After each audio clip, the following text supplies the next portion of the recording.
One of the most outspoken and superficially confrontational arm wrestlers in the arm wrestling world, Vigeant Junior is often touted as one of the most naturally gifted athletes in the sport and seems unafraid to talk about his performance, built on a natural physique. Despite his willingness to project his unfiltered opinions onto everyone willing to listen, how much of it is bark without the proverbial bite? With RVJ's competitive pulling in the scene wavering during the last few years, and a slew of less than fortunate public appearances, it seems like the perfect time to take a closer look at this illustrious puller's career.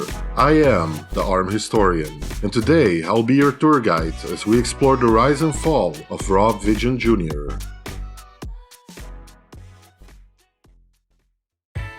Vigeant Junior, or RVJ for short, was born sometime shortly after the start of the 1980s, presumably in or somewhere close to Newburyport, Massachusetts in the USA. RVJ grew up in a generally blue-collared, working-class family, and from an early age was exposed to feats of strength in his ancestral home. Rob's grandfather was a Canadian truck driver and farmer who at the age of 50 could do one-armed pull-ups. Rob's father, who according to RVJ was built just like him in a physical sense, worked on a farm and had extremely strong hands, something that was, at least in part, developed by milking cows for hours on end. His uncle would often amaze family members by performing feats of grip strength, one of them being ripping a deck of cards in half with little effort. Since Rob's father would frequent local bars, he could oftentimes be found testing his strength through arm wrestling with fellow laborers at the bar, stories of which must have made an impression on the young RVJ. He would later go on to speak candidly about the impact his father's parenting had on the young boy and man he became. Because of some of his ways, he was a person you could never get his approval. So I grew up in a kind of like a negative place, always chasing that approval.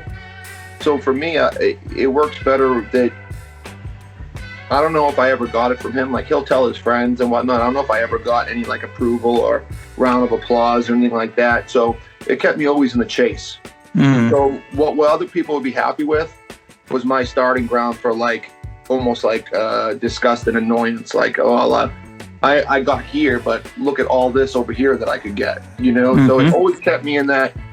It's dysfunctional in a way that I've never been happy with anything I've ever achieved because I'm always looking at what I didn't achieve. It's not the 98%, I'm looking at that 2%. It wasn't until later in grade school, once Rob had some contact with his peers outside of familial circles, that it became clear he stood head and shoulders above the rest in an athletic sense. He would outperform his classmates on the presidential fitness test and was able to do 15 pull-ups at a very young age. Having always been fascinated by raw strength, Rob would eventually come across a website about grip strength. The Grip Board boasted to be the #1 authority on grip strength and had devised a method to test your own grip and rate it on a scale using the now famous grippers. After ordering the implements and trying several levels of them out over the following months and years, Rob had built up and maintained a significantly strong grip, eventually even being recognized by the website. This success prompted him to enter a grip strength tournament, held locally at the time. After this, Rob competed in numerous other grip tournaments and further developed his strength. By the time 2004 rolls around, Rob heard of a big arm wrestling tournament that would take place a 3-hour drive away from him. He would later recall that he was drawn to participate in the tournament because of a childhood memory. At a very young age in the 80s, Rob remembers his cousin, who was 15 years his senior, being involved with strength and arm wrestling. He would regale Rob about stories of him doing really well at qualifiers for what was probably the biggest tournament arm wrestling had ever seen, over the top.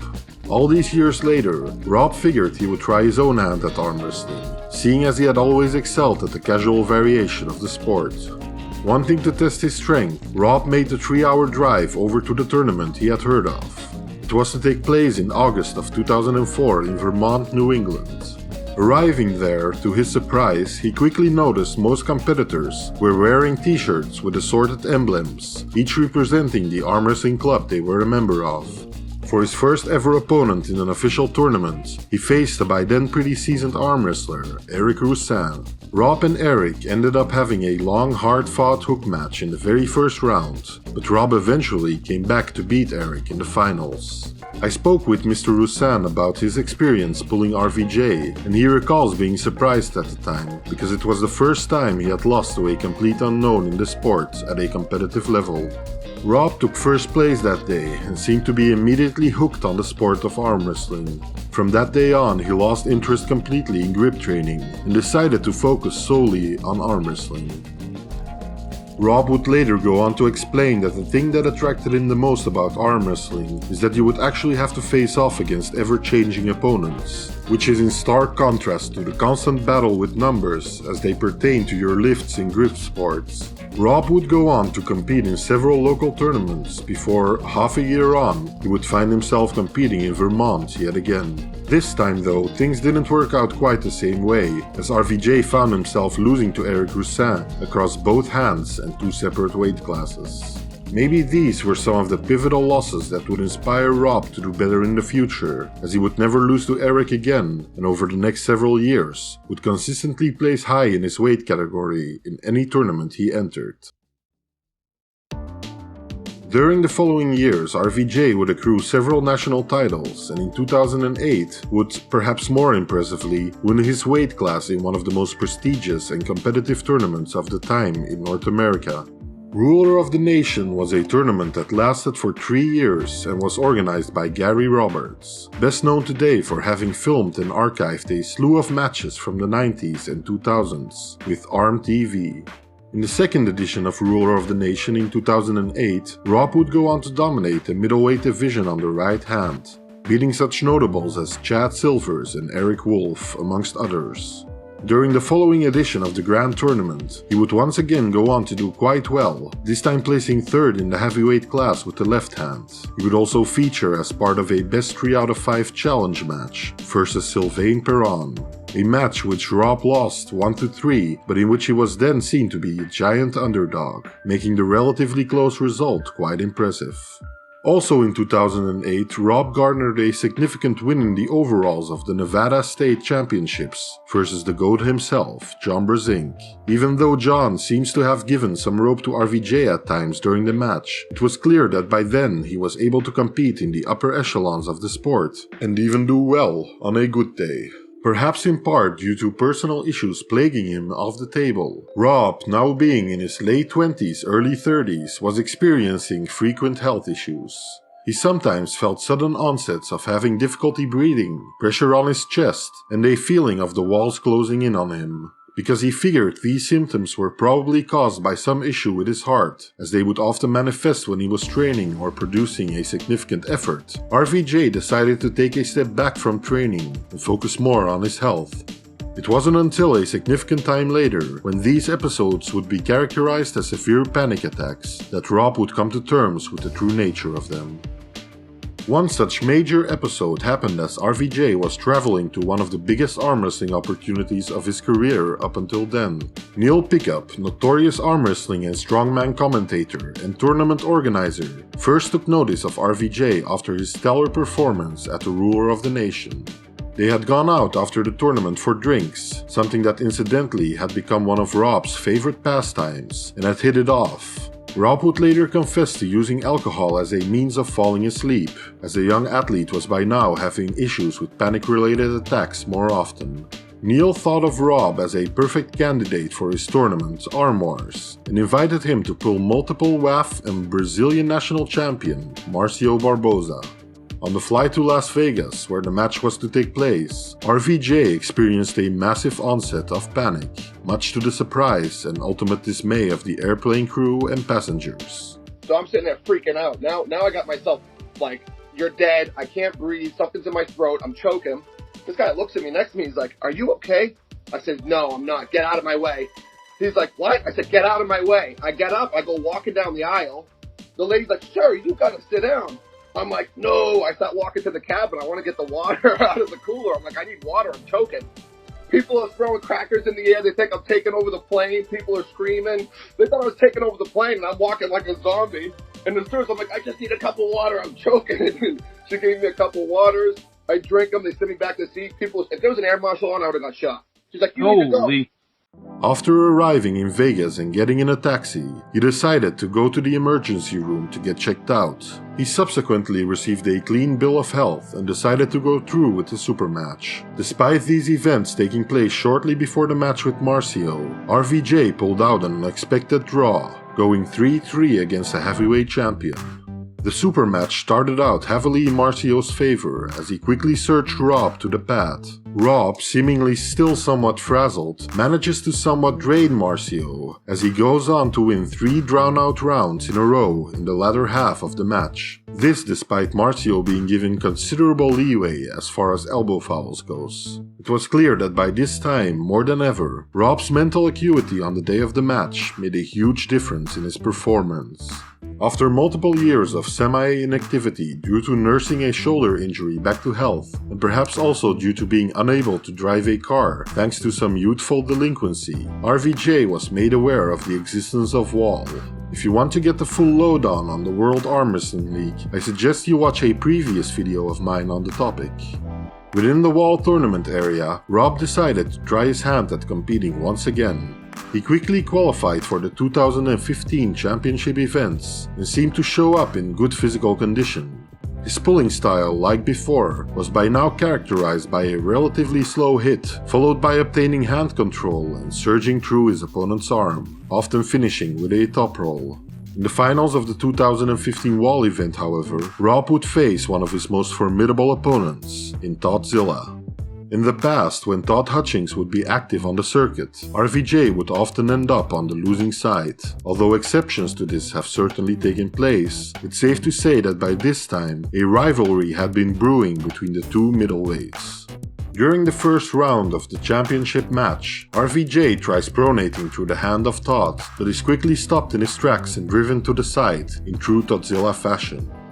After this, whatever fire remained in RVJ seems to have been all but extinguished, as Todd holds him comfortably in the center and finishes the round quickly thereafter. In the left-hand division of that same year, Vigeant manages to climb to the semi-finals, where he is to face off against veteran puller Storm Cellino. During the match, Rob seems to be visibly frustrated, nervous and somewhat frazzled, accruing several false start fouls. When the athletes get into the straps, Storm all but dominates Rob's hand and pronation completely, eventually winning the match 2-0. In the following year, RVJ managed to qualify for the big championship yet again. This time he made it to the semi-finals and faced as his opponent, yet again, Toddzilla. As is seemingly becoming tradition for Rob by this point, he enters the match somewhat riled up and hungry for a win. But after Todd gets a good quick ready go off on RVJ and pins him comfortably, all the energy and confidence seems to drain from Rob instantaneously. As if mirroring their match the year previous, Todd finishes the match in comfortable fashion once they get to the strap. RVJ would go on to claim the straps were a big factor in his losses during this time, as he could not apply the hand control he is known for. Rob would go on to compete in several Wall Supermatch events during the following years, and even managed to snag the title in 2018, getting a much-needed rematch win in the finals versus Storm Cellino. In this match, Rob's confidence and physicality is on full display, as his mood was seemingly in an upswing during this time. This version of RVJ is clearly dangerous on the table and capable of winning dominantly.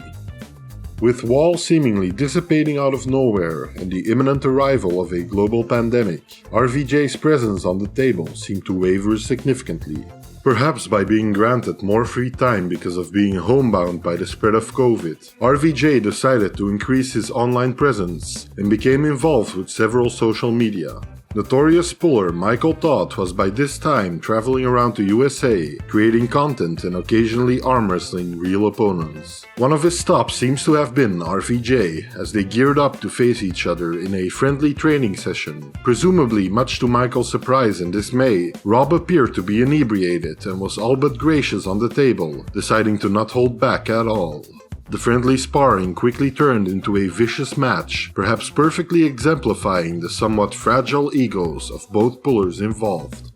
RVJ's YouTube channel quickly gained a significant following, as people were drawn to candid videos about his training, as well as his outspoken opinions on several people and topics in the arm wrestling world. One of these topics was the seemingly rampant use of PEDs within the sport of arm wrestling.